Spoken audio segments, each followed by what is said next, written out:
जब जब आरक्षण आया है सेंसस के डेटा के बेस पे आया है, और डेटा के बेस पे पॉलिसी बनना बुरी बात भी नहीं है।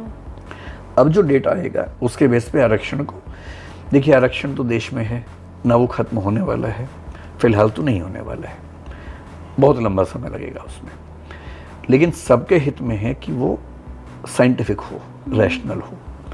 डेटा आने के बाद हम ये मान के चल सकते हैं कि रैशनल होगा, और उसमें दो काम सरकार और कर रही है। एक रोहिणी कमीशन बनाया हुआ था, उसकी रिपोर्ट आ गई है, पब्लिक डोमेन में नहीं है। वो ओबीसी में सब कैटेगराइजेशन पे है। ओबीसी का सब कैटेगराइजेशन सुप्रीम कोर्ट ने मना नहीं किया है, इसलिए आप देखें कई राज्यों में ओबीसी भी होते हैं, ईबीसी, एमबीसी भी होते हैं, most backward classes, extremely backward classes and other backward classes.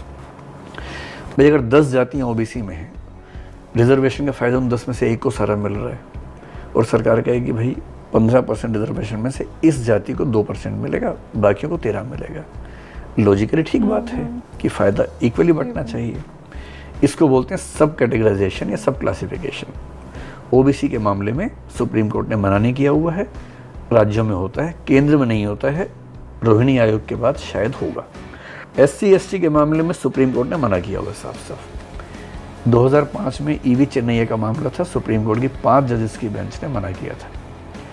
Surprisingly 2024 में 7 जजेस की बेंच ने देवेंद्र सिंह के मामले में कह दिया है कि एससी एसटी में भी सब क्लासिफिकेशन किया जा सकता है।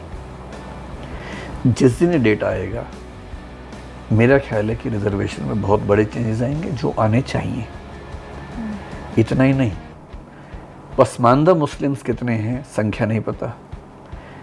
अगर आप तेलंगाना और कर्नाटक का और बिहार का सर्वे देखिए, मैंने पढ़े उनकी रिपोर्ट्स को पढ़ा है, जनरली मुसलमानों में 80% पसमानदा मुसलमान हैं जो ओबीसी में आते हैं। अब मुस्लिम समाज के जो ब्राह्मण लोग हैं, यानी कि उच्च वर्गों के लोग हैं, उनका ये मानना है कि हमारे समाज में सब बराबर है।